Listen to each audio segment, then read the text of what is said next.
Hello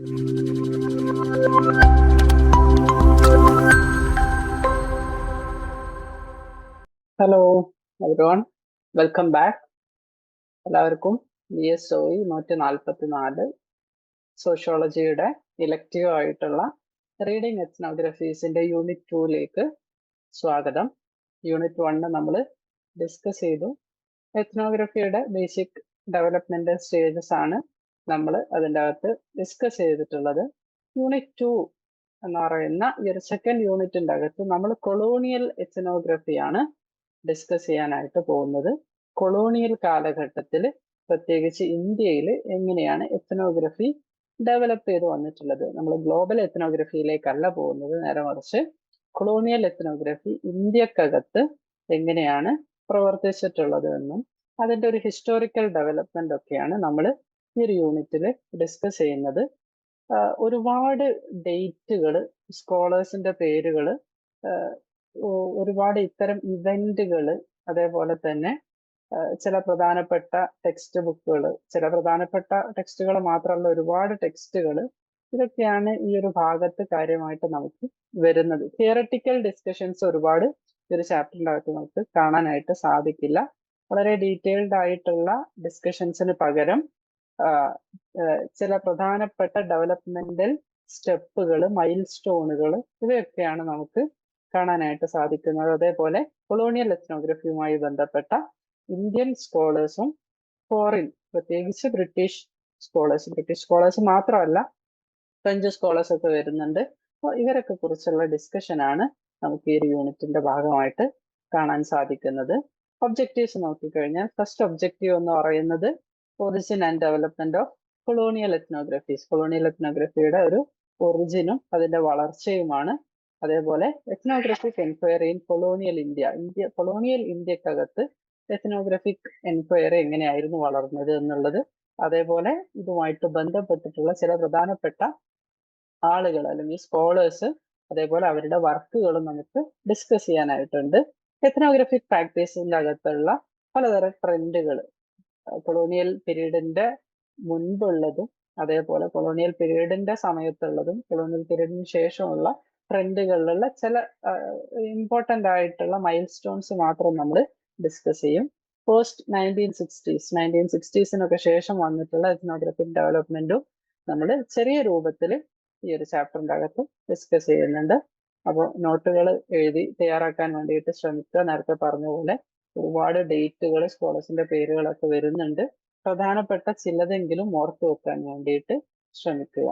okay, നമ്മൾ നേരെ ഇൻട്രൊഡക്ഷനിലേക്ക് പോയി കഴിഞ്ഞാൽ കൊളോണിയൽ എത്നോഗ്രഫി എങ്ങനെയാണ് വളർന്നിട്ടുള്ളത്. നമുക്കറിയാവുന്നത് പോലെ ഇന്ത്യയിലൊക്കെ അല്ലെങ്കിൽ കൊളോണിയൽ രാജ്യങ്ങൾ, കോളനൈസ് ചെയ്യപ്പെട്ട ഇന്ത്യ പോലെയുള്ള രാജ്യങ്ങളിൽ നമുക്ക് ആന്ത്രപ്പോളജിയുടെയും എത്നോഗ്രഫിയുടെ ഒക്കെ ഡെവലപ്മെന്റ് വേറെ രീതിയിലാണ് ഗ്ലോബൽ എത്നോഗ്രഫി ആന്ത്രപ്പോളജി ഡെവലപ്മെന്റിൽ നിന്ന് നമുക്ക് മനസ്സിലാക്കാൻ സാധിക്കുന്നത്.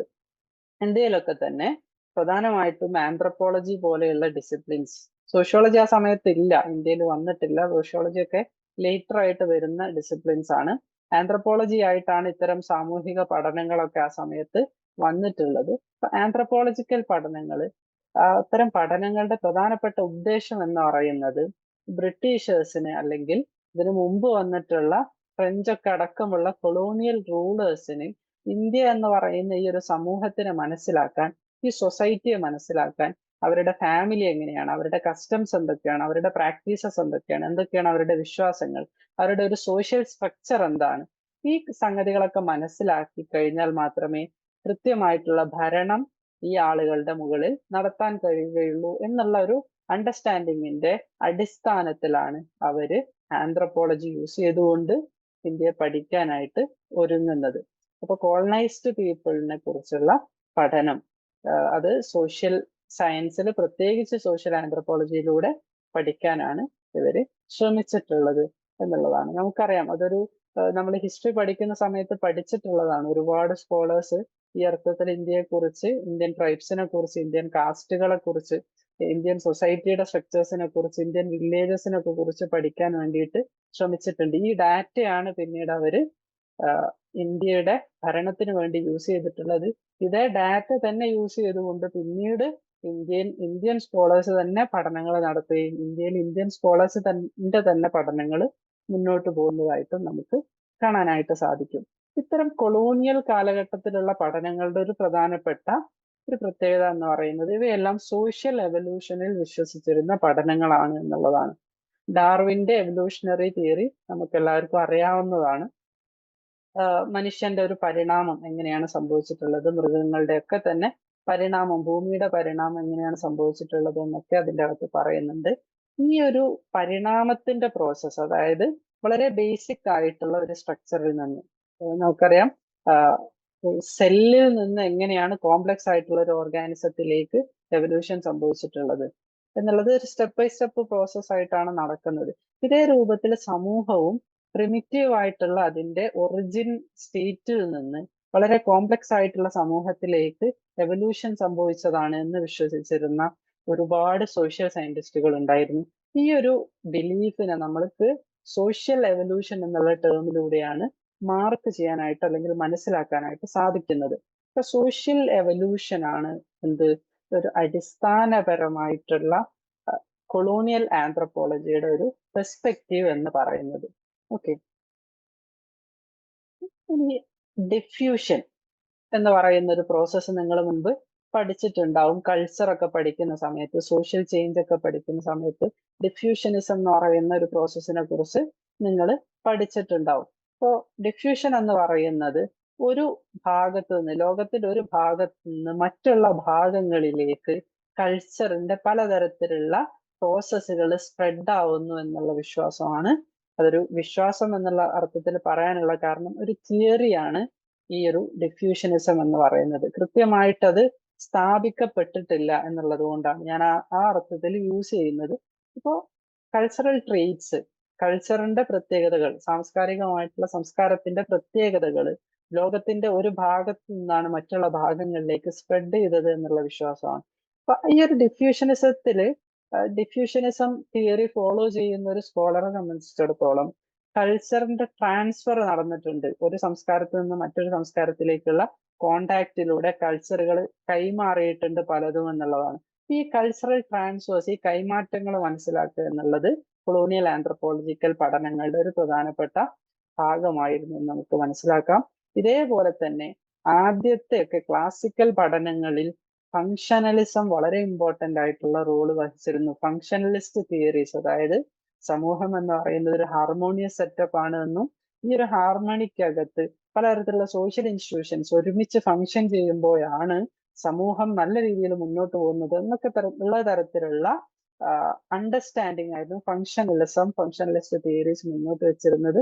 ഇത് കൊളോണിയൽ പഠനങ്ങളെ ഇൻഫ്ലുവൻസ് ചെയ്തതായിട്ട് നമുക്ക് മനസ്സിലാക്കാൻ സാധിക്കും. കൊളോണിയൽ പഠനത്തിന്റെ ഒരു പ്രത്യേകത എന്ന് പറയുന്നത് നമ്മൾ മുൻപുള്ള ചാപ്റ്ററിലൊക്കെ പഠിച്ചതുപോലെ വളരെ യൂറോ സെൻട്രിക് ആയിട്ടുള്ള പഠനങ്ങളിലാണ് ഇവയൊക്കെ തന്നെ തുടങ്ങുന്നത്. അതറിനെ, മറ്റുള്ളവരെ, സ്ട്രേഞ്ചറിനെ, ഇന്ത്യ ഒരു പ്രിമിറ്റീവ് സൊസൈറ്റി ആയിട്ടായിരുന്നു കൊളോണിയൽ ആന്ത്രപ്പോളജി ഒക്കെ തന്നെ കണ്ടിട്ടുള്ളത് എന്നുള്ളതാണ്. അപ്പോൾ ഒരുപാട് ഇന്ത്യൻ സ്കോളേഴ്സിൽ തന്നെ ഇതിന്റെ ഇൻഫ്ലുവൻസസ് നിങ്ങൾക്ക് കാണാനും സാധിക്കും. എന്നാൽ അതിൽ നിന്നൊക്കെ വ്യത്യസ്തമായിട്ട് ഇത്തരം വെസ്റ്റേൺ പഠനങ്ങളെ ക്രിട്ടിസൈസ് ചെയ്യുന്ന എം.എൻ. ശ്രീനിവാസന്റെ ഒക്കെ പഠനങ്ങൾ നമുക്ക് ഈ ഒരു ഭാഗത്ത് കാണാനായിട്ട് സാധിക്കും. ഓക്കെ, അപ്പോൾ കൊളോണിയൽ എത്നോഗ്രഫിയുടെ ഒരു ഒറിജിൻ ആൻഡ് ഡെവലപ്മെന്റ്, അതിന്റെ ഒരു മൈൽ സ്റ്റോൺസ് ആണ് നമ്മൾ നോക്കാൻ പോകുന്ന പ്രധാനപ്പെട്ട സ്കോളേഴ്സ്. ഒന്നെന്ന് പറയുന്നത് അബേ ഡുബോയിസ് എന്ന് പറയുന്ന ഒരു ഫ്രഞ്ച് മിഷണറിയാണ്. അവര് മൈസൂരിലായിരുന്നു വർക്ക് ചെയ്തിരുന്നത്. ഇന്ത്യൻ ലൈഫ്, ഇന്ത്യയിലുള്ള ആളുകളുടെ ജീവിതം, അവരുടെ കസ്റ്റംസ്, അവരുടെ റിച്വൽസ്, അവരുടെ ആചാരാനുഷ്ഠാനങ്ങളൊക്കെ തന്നെ അദ്ദേഹം പഠിക്കാൻ ശ്രമിച്ചു. ഹിന്ദു മാനേഴ്സ്, കസ്റ്റംസ് ആൻഡ് സെരിമണീസ് എന്ന് പറയുന്ന ഒരു വർക്ക് 1816 അവർ പബ്ലിഷ് ചെയ്യുന്നുണ്ട്. ആദ്യത്തെ ഒരു സെൻസസ് ഡാറ്റ എന്ന് പറയുന്നത് കൊളോണിയൽ ആന്ത്രപ്പോളജിയെ സംബന്ധിച്ചിടത്തോളം ഏറ്റവും ഇമ്പോർട്ടന്റ് ആയിട്ടുള്ള ഒരു സംഗതിയായിരുന്നു. നമ്മൾ നേരത്തെ പറഞ്ഞതുപോലെ ഈ ഒരു ഇന്ത്യൻ സമൂഹത്തിന്റെ പ്രധാനപ്പെട്ട ഇന്ത്യൻ സമൂഹവുമായി ബന്ധപ്പെട്ട സാമൂഹികമായിട്ടുള്ള പ്രത്യേകതകളെ മനസ്സിലാക്കാൻ അവർ യൂസ് ചെയ്തിട്ടുള്ള ഒരു ഇമ്പോർട്ടന്റ് ടൂളായിരുന്നു സെൻസസ് എന്ന് പറയുന്നത്. ഇപ്പോൾ ഒരു ഓൾ ഇന്ത്യ സെൻസസ് ആദ്യമായിട്ട് കണ്ടക്ട് ചെയ്യുന്നത് 1871 ഇതിനുശേഷം സർ ഹെർബർട്ട് റിസ്ലി, നമുക്ക് അദ്ദേഹത്തെ ഡിസ്കസ് ചെയ്യാനുണ്ട് വീണ്ടും വരുന്ന ഭാഗങ്ങളിൽ. അദ്ദേഹം ഒരു എത്നോഗ്രഫിക് സർവേ ഓഫ് ഇന്ത്യ തന്നെ നടത്തുന്നുണ്ട്. പ്രത്യേകിച്ച് എത്നോഗ്രഫിക് ആയിട്ടുള്ള ഒരു സർവേ നടത്തുന്നുണ്ട് 1901 അകത്ത്. ഇൻഡോളജിക്കൽ സ്റ്റഡീസ്, നിങ്ങൾ ഇൻഡോളജിയെ കുറിച്ച് ഇന്ത്യൻ സോഷ്യോളജി ഒക്കെ പഠിക്കുന്ന സമയത്ത് പഠിച്ചിട്ടുണ്ടാവും. ടെക്സ്ച്വൽ ആയിട്ടുള്ള അപ്രോച്ച് ആണ് റിലീജിയസ് പഠനങ്ങളെ കുറിച്ചുള്ള പ്രധാനപ്പെട്ട ഒരു ഏരിയ തന്നെ ഇൻഡോളജിക്കൽ സ്റ്റഡീസ് കവർ ചെയ്യുന്നുണ്ട്.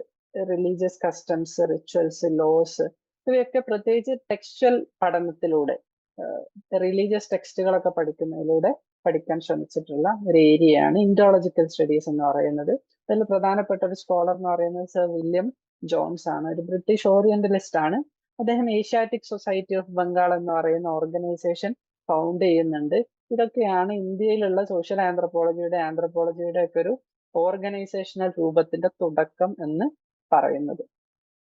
ഇനി സർ ഹെൻറി മെയിൻ എന്ന് പറയുന്ന മറ്റൊരു ബ്രിട്ടീഷ് സ്കോളർ, അദ്ദേഹം ഏൻഷ്യൻ ലോ എന്ന് പറയുന്ന ഒരു ടെക്സ്റ്റ്, അതേപോലെ വില്ലേജ് കമ്മ്യൂണിറ്റീസിന്റെ east and west, India visit ചെയ്യുന്നതിന് മുമ്പേ തന്നെ ഇത്തരം വർക്കുകൾ അദ്ദേഹം തനിക്ക് കിട്ടിയിട്ടുള്ള ഡോക്യുമെന്റ്സിലൂടെ അദ്ദേഹം എഴുതുന്നുണ്ട്. അതേപോലെ WHR റിവേഴ്സ്, അദ്ദേഹം ഒരു ബ്രിട്ടീഷ് ആന്ത്രപ്പോളജിസ്റ്റ് ആയിരുന്നു. ഒരുപാട് ഇന്ത്യൻ സ്കോളേഴ്സിന്റെ ഒക്കെ ഗൈഡായിട്ട് പ്രവർത്തിച്ചിട്ടുള്ള ആളാണ്. ദ തോഡാസ് എന്ന് പറയുന്ന ഒരു ട്രൈബൽ ഗ്രൂപ്പ്സിനെ കുറിച്ചുള്ള പഠനം 1906 ഫീൽഡ് വർക്ക് നടത്തിയതിനു ശേഷം അദ്ദേഹം പഠിക്കുന്നുണ്ട്, അദ്ദേഹം പബ്ലിഷ് ചെയ്യുന്നുണ്ട്. GS ഗുരിയെ, KP ചട്ടോപാധ്യായ തുടങ്ങിയിട്ടുള്ള ഇന്ത്യൻ സ്കോളേഴ്സ്, ഇന്ത്യൻ ആന്ത്രപ്പോളജിസ്റ്റുകൾ ആന്ത്രപ്പോളജി ഇന്ത്യയിൽ ഡെവലപ്പ് ചെയ്യാൻ വേണ്ടിയിട്ട് വളരെ ഇമ്പോർട്ടൻ്റ് ആയിട്ടുള്ള പങ്ക് വഹിക്കുന്നുണ്ട്. മറ്റു ചില സ്കോളേഴ്സ് ആണ് SC റോയ്, അതേപോലെ അനന്തകൃഷ്ണ അയ്യർ തുടങ്ങിയിട്ടുള്ള ആളുകൾ. ഇന്ത്യൻ കാസ്റ്റിനെ കുറിച്ചും ട്രൈബ്സിനെ കുറിച്ചൊക്കെയുള്ള അവരുടെ പഠനങ്ങൾ നമുക്ക് ഒരുപാട് കാണാനായിട്ട് സാധിക്കും. 1900s കൂടിയിട്ട് ഒരുപാട് ഇന്ത്യൻ യൂണിവേഴ്സിറ്റികളിൽ ആന്ത്രപ്പോളജി ഒരു ഡിപ്പാർട്ട്മെന്റ് ആയിട്ട് വരുന്നുണ്ട്. നമുക്കിത് കൺസ്ട്രക്റ്റീവ് ഫേസ് പഠിക്കുന്ന സമയത്ത് മെൻഷൻ ചെയ്യാം. മൈസൂർ, കൽക്കട്ട, ബോംബെ തുടങ്ങിയിട്ടുള്ള പ്രധാനപ്പെട്ട നഗരങ്ങളിലായിരുന്നു ആദ്യത്തെ ബ്രിട്ടീഷ് ഡിപ്പാർട്ട്മെന്റ്സ്, ആന്ത്രപ്പോളജി ഡിപ്പാർട്ട്മെന്റ്സ് നമുക്ക് കാണാനായിട്ട് സാധിച്ചിട്ടുള്ളത്. കൽക്കട്ടയാണ് ആദ്യത്തെ ആന്ത്രപ്പോളജി ഡിപ്പാർട്ട്മെന്റ് നമുക്ക് കാണാനായിട്ട് സാധിക്കുന്നത്. ഇപ്പൊ DN മജുംദാർ, MN ശ്രീനിവാസ് തുടങ്ങിയിട്ടുള്ള സ്കോളേഴ്സ് വളരെ ഇൻഫ്ലുവൻഷ്യൽ ആയിട്ടുള്ള വർക്കുകൾ ഈ ഡിപ്പാർട്ട്മെന്റുകളിൽ നിന്ന് പ്രൊഡ്യൂസ് ചെയ്യുന്നതായിട്ട് നമുക്ക് കാണാനായിട്ട് സാധിക്കും. ഇനി ഈ ഒരു ഹിസ്റ്ററിയുടെ, ഈ ഒരു കൊളോണിയൽ ആന്ത്രപ്പോളജിയുടെ ഒരു ഹിസ്റ്ററിയെ നമ്മൾ കുറച്ച് ഫേസസ് ആയിട്ട്, ഘട്ടങ്ങളായിട്ട് തിരിച്ചിട്ടുണ്ട്. അതിന്റെ ഫസ്റ്റ് ഘട്ടം എന്ന് പറയുന്നത് ഫോർമേറ്റീവ് ഫേസ് ആണ്. 1774 to 1919 ആണ് ഈ ഒരു ഫോർമേറ്റീവ് ഫേസ്. അതായത് ഈ ആന്ത്രപ്പോളജി ഫോം ചെയ്യുന്ന, അത് വളർന്നു വരുന്ന ഒരു ഘട്ടമാണ്. ട്രൈബ്സിനെ കുറിച്ച്, ഇന്ത്യയിലുള്ള ആളുകളുടെ കസ്റ്റംസിനെയും ബിലീഫ്സിനെയും കുറിച്ച്, കാസ്റ്റ് കമ്മ്യൂണിറ്റീസിനൊക്കെ കുറിച്ചുള്ള പഠനങ്ങൾ ഈ സമയത്ത് നടക്കുന്നുണ്ട്. DN മജുംദാർ പറയുന്നത് ഈ ഒരു ഫേസ് 1911 കൂടിയിട്ട് അവസാനിച്ചു എന്നുള്ളതാണ്. അതേസമയം LP വിദ്യാർത്ഥി എന്ന് പറയുന്ന ഇന്ത്യൻ സ്കോളറുടെ അഭിപ്രായം 1920 വരെ ഈ ഒരു ഫോർമേറ്റീവ് ഫേസ് എക്സ്റ്റെൻഡ് ചെയ്തിട്ടുണ്ട് എന്നുള്ളതാണ്. പല അഭിപ്രായങ്ങളാണ്, പല ഹിസ്റ്റോറിക്കൽ മൈൽ സ്റ്റോൺസിന്റെ അടിസ്ഥാനത്തിലാണ് അവരുടെ ഒപ്പീനിയൻസ് പറയുന്നത്. അപ്പോൾ ഈ ഒരു ഫോർമേറ്റീവ് ഫേസിന്റെ അകത്ത് നമ്മൾ നേരത്തെ പറഞ്ഞതുപോലെ എവല്യൂഷണറി തിയറി ഏറ്റവും അധികം ഇൻഫ്ലുവൻസ് ചെയ്തിട്ടുള്ള ഒരു ഫേസ് ആണ് ഫോർമേറ്റീവ് ഫേസ് എന്ന് പറയുന്നത്. പലതരത്തിലുള്ള അഡ്മിനിസ്ട്രേറ്റീവ് റിപ്പോർട്ട്സും ലാൻഡ് റവന്യൂ റിപ്പോർട്ടുകളും ഭൂമിയൊക്കെ കുറിച്ചുള്ള റിപ്പോർട്ടുകളൊക്കെ ഇന്ത്യൻ റൂറൽ സൊസൈറ്റിയെ കുറിച്ച്, ഇന്ത്യൻ ഗ്രാമീണ സമൂഹങ്ങളെ കുറിച്ചുള്ള ഇൻഫർമേഷൻസ് തരുന്നുണ്ട് ഈ ഒരു സമയത്ത്. നമ്മൾ നേരത്തെ പറഞ്ഞ ഏഷ്യാറ്റിക് സൊസൈറ്റി ഓഫ് ബംഗാൾ, അത് 1774 സർ വില്യം ജെയിംസിന്റെ നേതൃത്വത്തിൽ പബ്ലിഷ് ചെയ്യുന്നുണ്ട്. ഓർഗനൈസേഷൻ വരുന്നുണ്ട്. അത് ഇന്ത്യൻ ട്രൈബ്സിനെ കുറിച്ച് ഒരുപാട് ആർട്ടിക്കിൾസ് ഒക്കെ ഈ ഒരു ഓർഗനൈസേഷൻ പ്രൊഡ്യൂസ് ചെയ്യുന്നുണ്ട്. ഈ ഒരു ഫോർമേറ്റീവ് ഫേസിനകത്ത് നമുക്ക് കൂടുതലായിട്ട് കാണാൻ സാധിക്കുന്നത് ബ്രിട്ടീഷ് അഡ്മിനിസ്ട്രേറ്റീവ്സിന്റെ വർക്കുകളാണ്. അവർ അഡ്മിനിസ്ട്രേറ്റീവ് ലെവലിൽ വർക്ക് ചെയ്യുന്ന ആളുകളാണ് ഇത്തരം പബ്ലിക്കേഷൻസ് നടത്തിയിട്ടുള്ളത് ആന്ത്രപ്പോളജിസ്റ്റുകളെക്കാൾ കൂടുതലായിട്ട്. Edward Tuite Dalton, Herbert Risley, William Crooke, Buchanan, sir Denzil Ibbetson, ഇവരൊക്കെ തന്നെ കാസ്റ്റിനെ കുറിച്ചും ട്രൈബ്സിനൊക്കെ കുറിച്ചുള്ള വർക്കുകൾ ഈ ഒരു ഫോർമേറ്റീവ് ഫേസിന്റെ പീരീഡിൽ പ്രൊഡ്യൂസ് ചെയ്യുന്നുണ്ട്. അതേപോലെ ആന്ത്രപ്പോളജിക്കൽ സൊസൈറ്റി ഓഫ് ബോംബെ എന്ന് പറയുന്ന മറ്റൊരു ഓർഗനൈസേഷൻ 1886 അത് എസ്റ്റാബ്ലിഷ് ചെയ്യുന്നത്. അവർ ഇന്ത്യയിലുള്ള ആദ്യത്തെ ഒരു ആന്ത്രപ്പോളജിക്കൽ ജേർണൽ പബ്ലിഷ് ചെയ്യുന്നുണ്ട്. ഹെർബർട്ട് റിസ്ലിയുടെ വർക്ക് നോക്കിക്കഴിഞ്ഞാൽ ട്രൈബ്സ് ആൻഡ് കാസ്റ്റ് ഓഫ് ബംഗാളിലുള്ള ട്രൈബ്സിനെയും കാസ്റ്റിനെയും കുറിച്ചുള്ള പഠനം 1891 അത് പ്രത്യേകിച്ച് കാസ്റ്റ് സെൻസസിനൊക്കെ ബേസ് ചെയ്തിട്ടാണ് നടത്തിയിട്ടുള്ളത്. SC റോയ് അതേപോലെ LK അനന്തകൃഷ്ണ അയ്യർ അവർ പലതരത്തിലുള്ള എത്നോഗ്രഫീസ് പല ഇന്ത്യൻ കമ്മ്യൂണിറ്റീസിനെയും കുറിച്ചുള്ള എത്നോഗ്രഫീസ് പ്രൊഡ്യൂസ് ചെയ്യുന്നതായിട്ടും നമുക്ക് കാണാനായിട്ട് സാധിക്കും. ഇനി നമ്മൾ സെക്കൻഡ് ഫേസിലേക്ക് കടന്നു കഴിഞ്ഞാൽ കൺസ്ട്രക്റ്റീവ് ഫേസ് ആണ് 1920 to 1949. ഇവിടെ പ്രധാനമായിട്ട് കൺസ്ട്രക്ഷൻ ആണ്. അതായത് ഒരു ഡിസിപ്ലിൻ എന്നുള്ള നിലക്ക്, ഒരു സബ്ജക്റ്റ് എന്നുള്ള നിലക്ക് ആന്ത്രപ്പോളജി ഒക്കെ തന്നെ ഇവിടെ ഇന്ത്യയിൽ പിന്നെ ഡെവലപ്പ് ആവുന്ന യൂണിവേഴ്സിറ്റിയുടെ ഒക്കെ തന്നെ ഭാഗമാവുന്ന ഒരു സ്റ്റേജ് ആണ് ഇത്. 1920 ആദ്യത്തെ ആന്ത്രപ്പോളജി ഡിപ്പാർട്ട്മെന്റ് എസ്റ്റാബ്ലിഷ് ആവുന്നു കൽക്കട്ട യൂണിവേഴ്സിറ്റിയിൽ. നമ്മൾ നേരത്തെ പറഞ്ഞു, ഇത് ഇമ്പോർട്ടന്റ് ഇൻഫർമേഷൻ ആണ്, നിങ്ങളൊന്ന് ഓർത്ത് വെക്കുക. പലപ്പോഴും കോമ്പറ്റേറ്റീവ് എക്സാമിലൊക്കെ ഇത്തരം ചോദ്യങ്ങൾ ചോദിക്കാറുണ്ട്. എവിടെയാണ് ആദ്യത്തെ ആന്ത്രപ്പോളജി ഡിപ്പാർട്ട്മെന്റ് എന്നൊക്കെ ഉള്ളത്? കൽക്കട്ട യൂണിവേഴ്സിറ്റിയിലാണ്. LK അനന്തകൃഷ്ണ അയ്യർ അദ്ദേഹം ട്രൈബ്സ് ആൻഡ് കാസ്റ്റ് ഓഫ് എറണാകുളത്തിലുള്ള ട്രൈബ്സിനെ കുറിച്ചും കാസ്റ്റുകളെ കുറിച്ചും പഠനം നടത്തുന്നുണ്ട്. അതേപോലെ കൊച്ചിയിലും മലബാറിലുള്ള മാരേജ് കസ്റ്റംസിനെ കുറിച്ച് ഡിഫറെന്റ് പേപ്പേഴ്സ് ഒക്കെ അദ്ദേഹം പ്രസന്റ് ചെയ്യുന്നുണ്ട്. മറ്റൊരു ഇമ്പോർട്ടന്റ് സ്കോളർ എന്ന് പറയുന്നത് SC റോയ് ആണ്. ഇവരൊക്കെ കൺസ്ട്രക്റ്റീവ് ഫേസിൽ വരുന്ന ഇമ്പോർട്ടന്റ് സ്കോളേഴ്സ് ആണ്.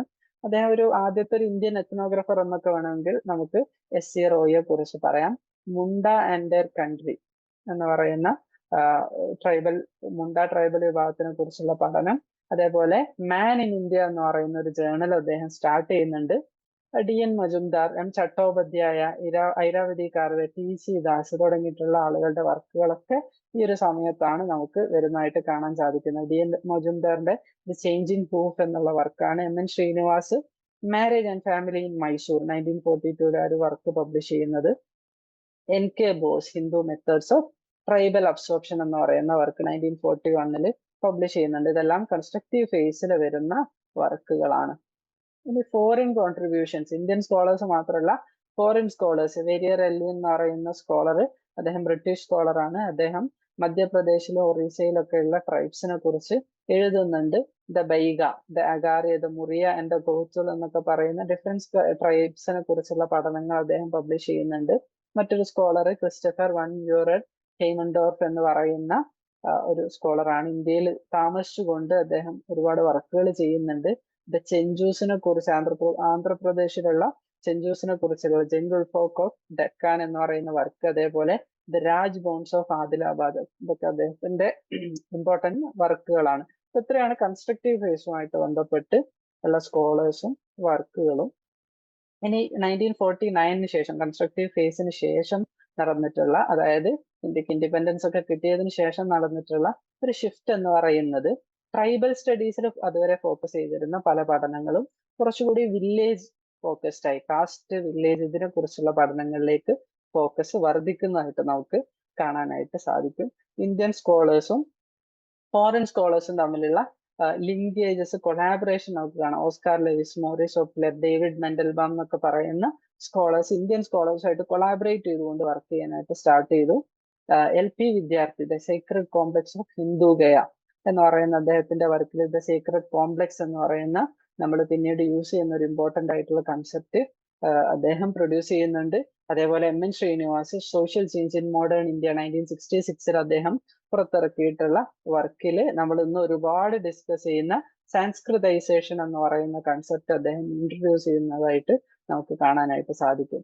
ഇതിന് ശേഷം വരുന്ന ഫേസ് ആണ് ഇവാലുവേറ്റീവ് ഫേസ് എന്ന് പറയുന്നത്. 1990s ശേഷം വന്നിട്ടുള്ള ഒരു ഫേസ് ആണ്. ഇന്ത്യൻ ആന്ത്രപ്പോളജിയുടെ ഒരു പൂർണ്ണ തോതിലുള്ള ഡെവലപ്മെന്റ് ഈ ഒരു സമയത്താണ് നടക്കുന്നത്. പലതരത്തിലുള്ള പുതിയ സബ് ഫീൽഡുകൾ, അതായത് മെഡിക്കൽ ആന്ത്രപ്പോളജി, ബിസിനസ് ആന്ത്രപ്പോളജി, എൻവയോൺമെന്റൽ anthropology, gender anthropology, psychological anthropology, tourism anthropology തുടങ്ങിയിട്ടൊക്കെയുള്ള ഒരു സബ് ഫീൽഡുകൾ ആന്ത്രപ്പോളജിക്കകത്ത് ഈ ഒരു ഫേസിന്റെ അകത്ത് വളർന്നു വരുന്നതായിട്ട് നമുക്ക് കാണാനായിട്ട് സാധിക്കും. അപ്പൊ ഇത്രയാണ് ഫേസസ്. നമുക്ക് അവസാനത്തെ ഫേസ് ഒന്നും ഒരുപാട് ഡിസ്കസ് ചെയ്യാനില്ലാത്തത് നമ്മൾ കൊളോണിയൽ എത്നോഗ്രഫിയെ കുറിച്ചുള്ള പഠനം ആയതുകൊണ്ടാണ്. ഓക്കെ, ഇനി ഈ ഒരു കൊളോണിയൽ കാലഘട്ടത്തിൽ ഇമ്പോർട്ടന്റ് ആയിട്ട് നമ്മൾ ഇതുവരെ പറഞ്ഞിട്ടുള്ള സ്കോളേഴ്സ് തന്നെയാണ്. അവർ ഓരോരുത്തരെയും നമ്മൾ കുറച്ചൊന്ന് ഡീറ്റെയിൽഡ് ആയിട്ട് ഡിസ്കസ് ചെയ്യാണ്. ഹെർബർട്ട് റിസ്ലി 1851 ജനിക്കുന്നത്, 1911 അദ്ദേഹം മരിക്കുന്നത്. കൊളോണിയൽ ഇന്ത്യയിലെ ഒരു ലീഡിംഗ് ആന്ത്രപ്പോളജിസ്റ്റ് ആയിരുന്നു അദ്ദേഹം. റോയൽ ആന്ത്രപ്പോളജിക്കൽ ഇൻസ്റ്റിറ്റ്യൂട്ടിന്റെ ആദ്യത്തെ ഒരു ഇലക്റ്റഡ് ആയിട്ടുള്ള പ്രസിഡന്റ് ആണ് 1910. അതേപോലെ ഒഫീഷ്യൽ ആന്ത്രപ്പോളജിസ്റ്റ് എന്നുള്ള ഒരു ഒഫീഷ്യൽ ആന്ത്രപ്പോളജിസ്റ്റ് എന്നുള്ള ടേമിൽ അറിയപ്പെട്ടിരുന്ന അദ്ദേഹത്തിന്റെ പ്രധാനപ്പെട്ട ഒരു ഫംഗ്ഷൻ എന്ന് പറയുന്നത് ബ്രിട്ടീഷ് ഗവൺമെന്റിന് ആവശ്യമായിട്ടുള്ള ഇൻഫർമേഷൻസ് പ്രൊവൈഡ് ചെയ്യുക. ബ്രിട്ടീഷ് ഗവൺമെന്റിന് ഇന്ത്യൻ സൊസൈറ്റിയെ ഭരിക്കാൻ ആവശ്യമായിട്ടുള്ള ഇൻഫർമേഷൻ പ്രൊവൈഡ് ചെയ്യുക എന്നുള്ളതായിരുന്നു. വില്യം ക്രൂക്ക്, സർ ഡെൻസിൽ ഇപ്സ്റ്റൺ തുടങ്ങിയിട്ടുള്ള ആളുകളുടെ ഹെൽപ്പോട് കൂടിയിട്ട് ഇന്ത്യൻ എത്നോഗ്രഫിയും ആന്ത്രപ്പോളജിയും ഒക്കെ തന്നെ ഡെവലപ്പ് ചെയ്യാൻ അദ്ദേഹം സഹായിച്ചിട്ടുണ്ട്. ബ്രിട്ടീഷ് റൂളിനെ, നേരത്തെ പറഞ്ഞ പോലെ ബ്രിട്ടീഷ് റൂളിനെ ഹെൽപ്പ് ചെയ്തു. അഡ്മിനിസ്ട്രേറ്റീവ് ലെവലില് സയന്റിഫിക് നോളജ് അദ്ദേഹം പ്രൊവൈഡ് ചെയ്തുകൊണ്ട്. ഇന്ത്യയെ കുറിച്ചുള്ള ഒരു ബ്രിട്ടീഷ് വ്യൂ എന്ന് പറയുന്നത് യൂറോപ്യൻ സൊസൈറ്റി മോഡേൺ ആണെങ്കിൽ ഇന്ത്യൻ സൊസൈറ്റി ട്രഡീഷണൽ ആണ് എന്നുള്ളതാണ്. ട്രഡീഷണൽ സൊസൈറ്റിയുടെ പ്രത്യേകത എന്ന് പറയുന്നത് അവർ റിലീജിയസ് കമ്മ്യൂണിറ്റീസിനെയും കാസ്റ്റിനെയും ഒക്കെ ബേസ് ചെയ്തുകൊണ്ടാണ് കൂടുതൽ വർക്ക് ചെയ്യുന്നത് എന്നുള്ളതാണ്. അപ്പൊ ഈ ഒരു സംഗതിയൊക്കെ ഡെവലപ്പ് ചെയ്തിട്ടുള്ളത്, ഇത്തരം പെർസ്പെക്റ്റീവ് ഒക്കെ ഡെവലപ്പ് ചെയ്തിട്ടുള്ളത് ഹെർബർട്ട് റിസ്ലി ആണ്.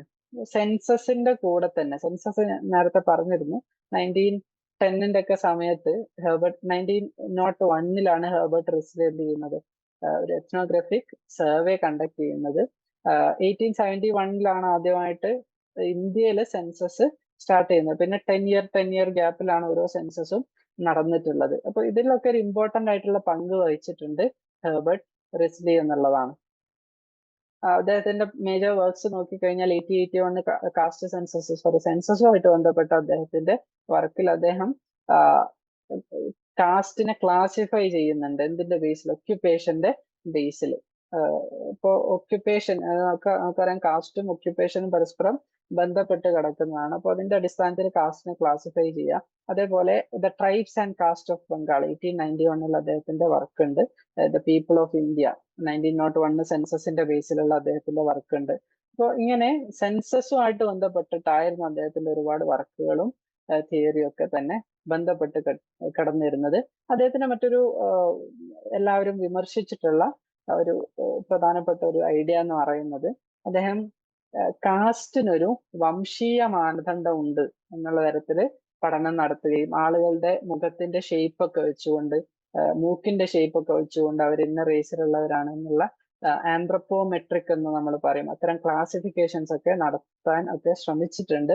അത് ഭയങ്കരമായിട്ട് ക്രിട്ടിസൈസ് ചെയ്യപ്പെടുകയും ചെയ്തിട്ടുണ്ട്. വില്യം ക്രൂക്ക് ഒക്കെ പറയുന്നത് നമുക്ക് ഇത്തരം വംശീയമായിട്ടുള്ള അടിസ്ഥാനങ്ങളെക്കാൾ, റേഷ്യൽ അടിസ്ഥാനങ്ങളെക്കാൾ നല്ലത് ഇന്ത്യയിൽ ഒക്യുപ്പേഷനെ ബേസ് ചെയ്തുകൊണ്ട് കാസ്റ്റിനെ മനസ്സിലാക്കുകയാണ് എന്നുള്ളതാണ് അവരൊക്കെ അതിനെ ക്രിട്ടിസൈസ് ചെയ്തുകൊണ്ട് പറഞ്ഞിട്ടുള്ളത്. ഈ ഒരു സെൻസസിനെ സംബന്ധിച്ചിടത്തോളം ഹെർബർട്ട് റിസ്ലി ഒക്കെ ഇമ്പോർട്ടന്റ് ആയിട്ടുള്ള പങ്ക് വഹിക്കുകയും കാസ്റ്റ് എന്ന് പറയുന്നത് സെൻസസിലൂടെയാണ് കുറച്ചുകൂടി ഒരു വ്യത്യസ്തമായ രീതിയിൽ ഇന്ത്യൻ സമൂഹത്തിൽ ആക്ട് ചെയ്യാൻ തുടങ്ങിയിട്ടുള്ളത് എന്നുള്ളതും നമുക്ക് ചരിത്രം പരിശോധിച്ചാൽ മനസ്സിലാകുന്ന, വ്യക്തമാകുന്ന ഒരു കാര്യമാണ്. ഓക്കെ, ഇനി ക്രിസ്റ്റഫ് വാൻ ഫ്യൂറർ ഹേമൻഡോർഫ് 1909 ജനിക്കുന്നത്. 1995 അദ്ദേഹം ഒരു ഓസ്ട്രിയൻ എത്നോളജിസ്റ്റ് ആയിരുന്നു. ഇന്ത്യയിൽ ഫീൽഡ് വർക്ക് ചെയ്യാൻ വേണ്ടിയിട്ട് ഒരുപാട് കാലം ട്രൈബൽ കമ്മ്യൂണിറ്റീസിന്റെ ഇടയിലൊക്കെ നിന്നിട്ടുള്ള ആളാണ്. ഡീറ്റെയിൽഡ് ആയിട്ടുള്ള എത്നോഗ്രഫീസ് അദ്ദേഹം പ്രൊഡ്യൂസ് ചെയ്തിട്ടുണ്ട്. നാഗ ഹിൽസിൽ, നേക്കഡ് നാഗാസ് എന്ന് പറയുന്ന ഒരു വർക്ക്, നാഗ ഹിൽസ് ബേസ് ചെയ്തിട്ടുള്ള അദ്ദേഹത്തിന്റെ ഒരു ട്രാവലോഗ് പബ്ലിഷ് ചെയ്യപ്പെട്ടിട്ടുണ്ട്. അതേപോലെ ആന്ധ്രാപ്രദേശിലെ ചെഞ്ചൂസ് എന്ന് പറയുന്ന വിഭാഗങ്ങളെ കുറിച്ച്, ജംഗിൾ ഫോക്ക് ഓഫ് തെക്കാൻ, ഒരു ട്രൈബൽ വിഭാഗത്തിനെ കുറിച്ചുള്ള അദ്ദേഹത്തിന്റെ വർക്ക് ഉണ്ട്. അവർ ഫേസ് ചെയ്യുന്ന ബുദ്ധിമുട്ടുകളെ കുറിച്ച് അദ്ദേഹം പറയുന്നുണ്ട്. അപ്പോൾ അദ്ദേഹത്തിന്റെ ഒക്കെ അഭിപ്രായത്തിൽ ട്രൈബൽ ഗ്രൂപ്പുകൾ എപ്പോഴും ഐസൊലേറ്റഡ് ആയിട്ട് നിൽക്കുന്നതാണ്.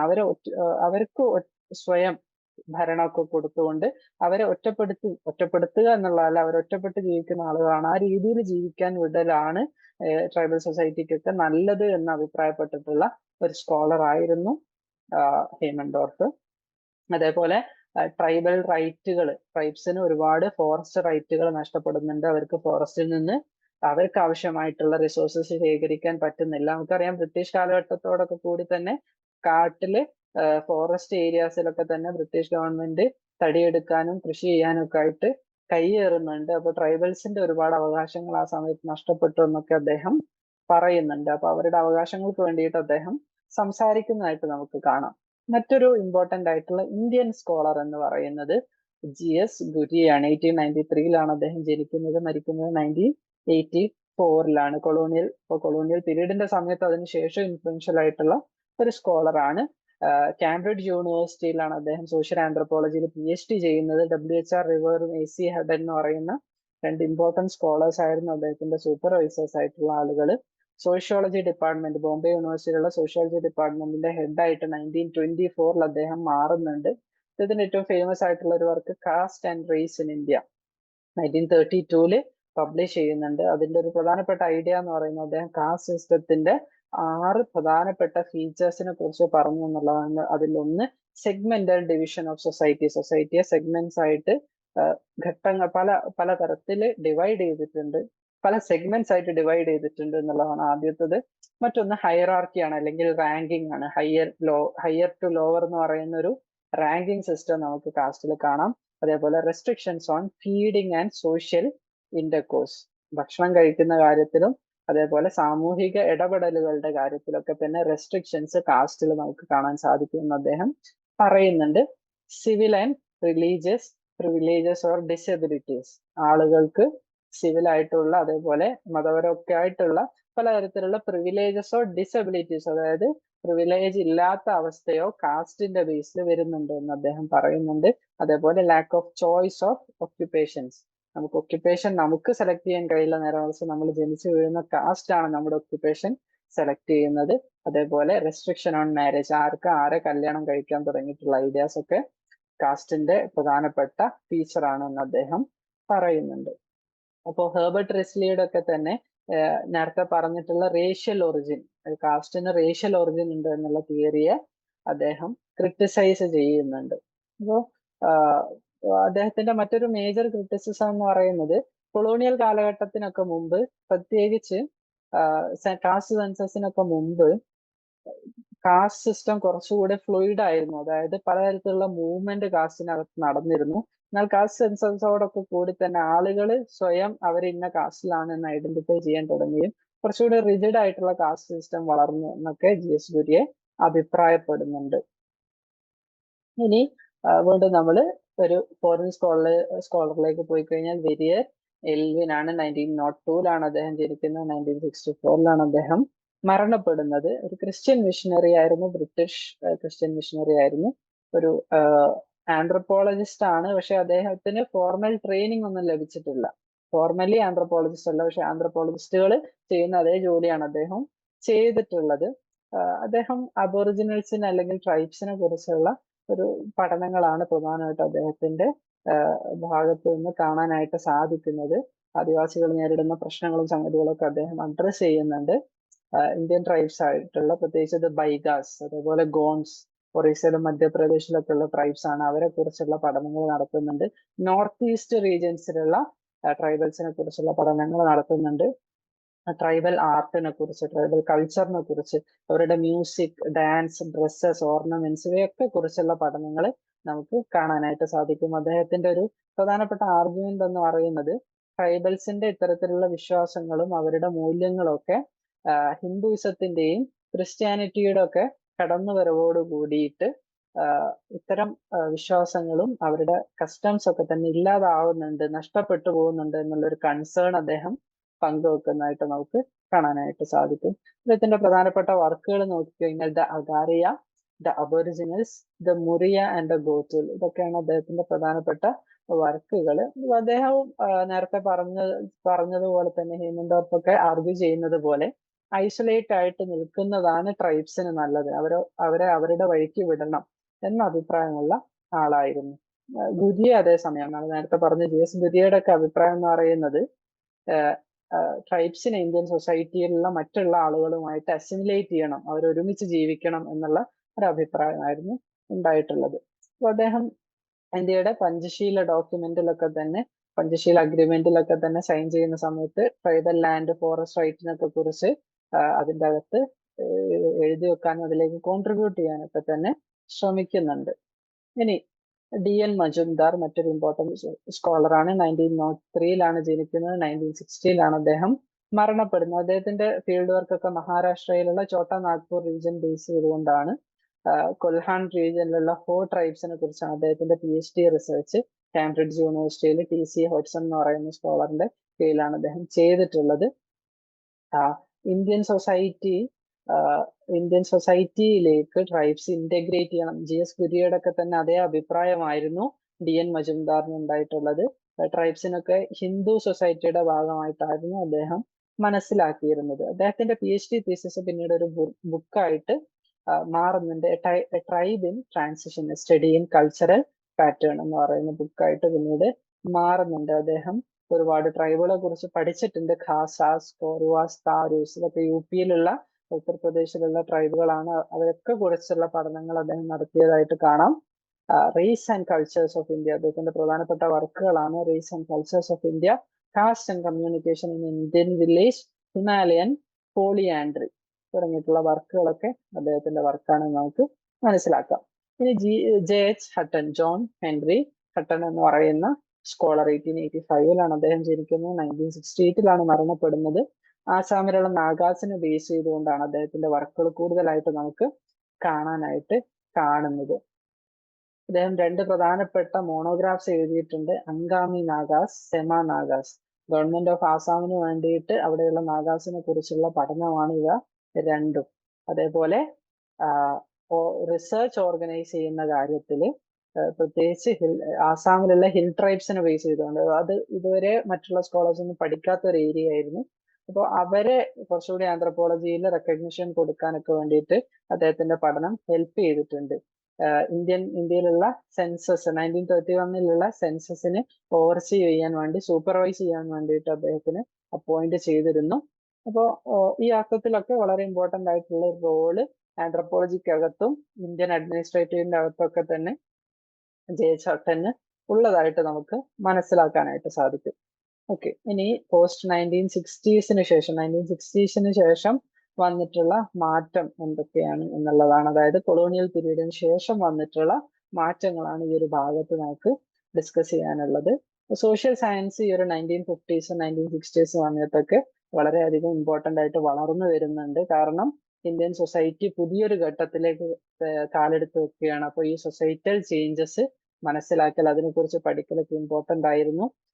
യൂണിവേഴ്സിറ്റിയിലും കോളേജിലൊക്കെ സോഷ്യോളജിയും സോഷ്യൽ ആന്ത്രപ്പോളജിയും ഒക്കെ ഒരുപാട് വളരുന്നുണ്ട്. ടീച്ചിങ് പൊസിഷൻസ് ഒക്കെ ഓപ്പൺ ആവുന്നുണ്ട്. ഒരു സിംഗിൾ വില്ലേജ് അല്ലെങ്കിൽ ഒരു സിംഗിൾ ട്രൈബ്, ഒരു സിംഗിൾ കാസ്റ്റിനൊക്കെ പഠിക്കുന്നതിന് പകരം ഒരു ഹോളിസ്റ്റിക് ആയിട്ടുള്ള അല്ലെങ്കിൽ അനലിറ്റിക്കൽ, പരസ്പരം കമ്പയർ ഒക്കെ ചെയ്യാൻ പറ്റുന്ന തരത്തിലുള്ള പഠനങ്ങൾ ഈ ഒരു സമയത്ത് വളർന്നു വരുന്നുണ്ട്. അതേപോലെ തന്നെ നമുക്ക് യൂറോസെൻട്രിക് അല്ലെങ്കിൽ വെസ്റ്റേൺ കൺസെപ്റ്റുകളൊക്കെ മാറ്റിയിട്ട് കുറച്ചുകൂടി ഇൻഡിജിനൈസ്ഡ് ആയിട്ടുള്ള കൾച്ചറൽ കൺസെപ്റ്റുകൾ, സാൻസ്ക്രിതൈസേഷൻ ഒക്കെ പോലെയുള്ള കൺസെപ്റ്റുകൾ ഈ ഒരു സമയത്ത് വരുന്നതായിട്ട് നമുക്ക് കാണാനായിട്ട് സാധിക്കും. അതേപോലെ ഫങ്ഷണലിസത്തിന്റെയും സ്ട്രക്ചറൽ ഫങ്ഷണലിസത്തിന്റെയും ഒക്കെ ഇൻഫ്ലുവൻസ് പോസ്റ്റ് 1960s നമുക്ക് ശ്രദ്ധിക്കാം. ഇപ്പോൾ ഇതിലെ പ്രധാനപ്പെട്ട ചില വർക്കുകൾ നോക്കിക്കഴിഞ്ഞാൽ MN ശ്രീനിവാസ് തന്നെയാണ് ഒരു പ്രധാനപ്പെട്ട സ്കോളർ. അദ്ദേഹത്തിന്റെ work religion and society among the Coorgs 1952-ല് പബ്ലിഷ് ചെയ്തിട്ടുള്ള വർക്ക്.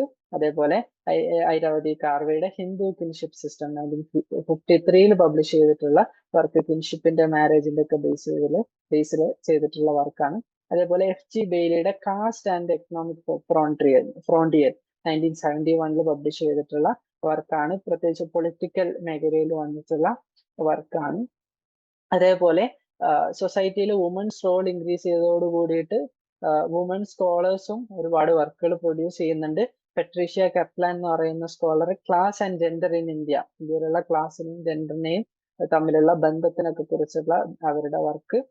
സൂസൻ വാഡ്ലിയുടെ സ്ട്രഗ്ലിംഗ് വിത്ത് ഡെസ്റ്റിനി 1994-ല് വീണ്ടും സ്ത്രീകളുടെ ജീവിതത്തിനെ കുറിച്ചും ഹെൽത്തിനൊക്കെ കുറിച്ചൊക്കെയുള്ള വർക്കാണ്. സൂസൻ സെയ്മോർ എന്ന് പറയുന്ന scholar woman family and child care in India എന്ന് പറയുന്ന ഒരു വർക്കൊക്കെ പ്രൊഡ്യൂസ് ചെയ്യുന്നുണ്ട്. അതായത് വുമൻസിനെ ബേസ് ചെയ്തുകൊണ്ടുള്ള വർക്കുകൾ പോസ്റ്റ് 1960s ശേഷം ഒരുപാട് വർദ്ധിച്ചതായിട്ട് നമുക്ക് കാണാനായിട്ട് സാധിക്കും. മറ്റൊരു ഇമ്പോർട്ടന്റ് ആയിട്ടുള്ള മാറ്റം എന്ന് പറയുന്നത് സബാൾട്ടേൺ സ്റ്റഡീസിന്റെ എമർജൻസ് ആണ്. സബാൾട്ടേൺ സ്റ്റഡീസ് നിങ്ങൾ കേട്ടിട്ടുണ്ടാവും. കീഴാള പഠനങ്ങളാണ് ഇവ. ഇന്ത്യൻ ഈ ഒരു സോഷ്യൽ സയൻസ് ഹിസ്റ്ററിയിലെ ഒരു പ്രധാനപ്പെട്ട ഷിഫ്റ്റ് ആണ് സബാൾട്ടേൺ സ്റ്റഡീസ് കൊണ്ടുവന്നിട്ടുള്ളത്. കീഴാളരെ ബേസ് ചെയ്തുകൊണ്ട് അവരുടെ പെർസ്പെക്റ്റീവിൽ നിന്നുകൊണ്ട് അവരുടെ വോയിസ് കുറച്ചുകൂടി കേൾക്കുന്ന രീതിയിലൊക്കെ ഉള്ള പഠനങ്ങളാണ് ഇവർ പുറത്തു കൊണ്ടുവരാൻ വേണ്ടിയിട്ട് ശ്രമിച്ചിട്ടുള്ളത്. രാമചന്ദ്ര ഗുഹ, ഗായത്രി ചക്രവർത്തി സ്പിവാക് ഒക്കെ പോലെയുള്ള സ്കോളേഴ്സ് 1980s ഈ ഒരു സബാൾട്ടൺ സ്റ്റഡീസിന്റെ എമേർജൻസ് നമുക്ക് കാണാനായിട്ട് സാധിക്കുന്നത്. അവര് ഒരു പുതിയ പോസ്റ്റ് കൊളോണിയൽ, അതായത് കൊളോണിയലിസത്തിന്റെ ശേഷമുള്ള ഒരു പുതിയ ഫ്രെയിംവർക്ക് കൊണ്ടുവരികയും കൊളോണിയൽ ചരിത്രം തന്നെ കേവലം ഇന്ത്യൻ നാഷണലിസ്റ്റ് ദേശീയതാ ചരിത്രം മാത്രമാക്കി മാറ്റാതെ കീഴാളരുടെ പെർസ്പെക്റ്റീവിൽ നിന്നുകൊണ്ടുള്ള കൊളോണിയൽ കാലഘട്ടത്തിനെ കുറിച്ചുള്ള അനാലിസിസുകളൊക്കെ തന്നെ നമുക്ക് ആ ഒരു സമയത്ത് കാണാനായിട്ട് സാധിക്കും. ഇനി ഇപ്പോൾ ഉള്ള ചില പ്രധാനപ്പെട്ട ട്രെൻഡുകൾ നോക്കിക്കഴിഞ്ഞാൽ ഈ ഒരു പോസ്റ്റ് 1960s ശേഷം കുറച്ചുകൂടി ഹിസ്റ്റോറിക്കലും പൊളിറ്റിക്കൽ കണ്ടക്സ്റ്റ് ഒക്കെ മനസ്സിലാക്കിക്കൊണ്ടുള്ള എത്നോഗ്രഫിക് പ്രാക്ടീസസ് കാണാം. അതേപോലെ തന്നെ നേറ്റീവ് സ്കോളേഴ്സും ഇന്ത്യൻ സ്കോളേഴ്സും വെസ്റ്റേൺ സ്കോളേഴ്സും ഒക്കെ തന്നെ പരസ്പരം കൊളാബറേറ്റ് ചെയ്തുകൊണ്ട് ഒരുപാട് എത്നോഗ്രഫീസ് ഇപ്പോൾ മുന്നോട്ട് പോകുന്നുണ്ട്. അതേപോലെ ഇന്ത്യയുടെ കൾച്ചറൽ ഡൈവേഴ്സിറ്റി മനസ്സിലാക്കിക്കൊണ്ട് ഇന്ത്യക്ക് സംഭവിക്കുന്ന ഗ്ലോബലൈസേഷനുമായിട്ട് ബന്ധപ്പെട്ടിട്ടുള്ള എഫക്റ്റുകൾ മനസ്സിലാക്കിക്കൊണ്ടൊക്കെ തന്നെയുള്ള പഠനങ്ങളാണ് മുന്നോട്ട് വെക്കാനായിട്ട് ഈ ഒരു സമയത്ത് ഒരുപാട് സ്കോളേഴ്സ് ശ്രമിച്ചിട്ടുള്ളത്. ഇത്രയാണ് ഒരു പോസ്റ്റ് 1960s ശേഷം നമ്മൾ നേരത്തെ പറഞ്ഞ കൊളോണിയൽ എത്നോഗ്രഫിയാണ് നമ്മുടെ ഒരു ഫോക്കസ് എന്ന് പറയുന്നത്. എങ്കിലും അതിനുശേഷം പോസ്റ്റ് കൊളോണിയൽ പീരീഡിന് ശേഷം വന്നിട്ടുള്ള ചെറിയ മാറ്റങ്ങൾ കൂടി നമ്മൾ ജസ്റ്റ് ഈ ഒരു ഭാഗത്ത് മെൻഷൻ ചെയ്തു പോകുന്നുണ്ട്. ഞാൻ ഒരുപാട് ക്വസ്റ്റ്യൻ പേപ്പറുകൾ സെർച്ച് ചെയ്തെങ്കിലും നമുക്ക് ഈ ഒരു ചാപ്റ്ററിൽ നിന്ന് ക്വസ്റ്റ്യൻസ് ലഭിച്ചിട്ടില്ല. അതിനൊരു പ്രധാനപ്പെട്ട കാരണം ഇത്ര ഒരുപാട് സ്കോളേഴ്സിന്റെ പേരുകളും വർഷവും പബ്ലിഷ്ഡ് വർക്കുകളുടെ പേരും സംഗതിയൊക്കെ ആയിരിക്കാം അത്തരത്തിലുള്ള ഒരു വർക്ക് ആയതുകൊണ്ട് തന്നെ. എങ്കിലും നിങ്ങൾ എനിക്ക് തോന്നുന്നത് ഏറ്റവും ഇമ്പോർട്ടൻ്റ് ആയിട്ട് ഒരു ഫേസസ്, ഇന്ത്യൻ കൊളോണിയൽ എത്നോഗ്രഫി കടന്നു പോയിട്ടുള്ള ഫേസസ് ഒക്കെ നല്ല രീതിയിൽ അതേപോലെ പ്രധാനപ്പെട്ട ചില സ്കോളേഴ്സിന്റെ പേരുകളും വർക്കുകളൊക്കെ ഓർത്ത് വെക്കുന്നത് നല്ലതാവും. ഒരു സാധ്യതയുള്ള, നിങ്ങൾക്ക് വരാൻ സാധ്യതയുള്ള ഒരു ക്വസ്റ്റ്യൻ എന്ന് പറയുന്നത് discuss the development of colonial ethnography in India. ഇന്ത്യയിലുള്ള കൊളോണിയൽ എത്നോഗ്രഫിയുടെ ഡെവലപ്മെന്റ് ഡിസ്കസ് ചെയ്യുക എന്നുള്ളതാണ്. അപ്പൊ നമ്മൾ ആദ്യം ഫോർമേറ്റീവ് ഫേസ് മുതൽ ഡിസ്കസ് ചെയ്ത് തുടങ്ങേണ്ടി വരും. ആ സമയത്തുള്ള പ്രത്യേകതകളും അഡ്മിനിസ്ട്രേറ്റീവ് ആയിട്ടുള്ള ബ്രിട്ടീഷ് അഡ്മിനിസ്ട്രേഷൻ ആയിട്ടുള്ള ആന്ത്രോപോളജിയുടെ ബന്ധം തുടങ്ങിയിട്ടുള്ള സംഗതികളൊക്കെ തന്നെ നമ്മൾ അതിൻ്റെ അകത്ത് ഡിസ്കസ് ചെയ്യേണ്ടതായിട്ട് വരും. ഓക്കെ, അപ്പോൾ നിങ്ങൾക്ക് നല്ല രീതിയിൽ എഴുതാൻ പറ്റട്ടെ. നോട്ടുകളൊക്കെ എഴുതി തയ്യാറാക്കി ഇരിക്കുക. Thank you for listening.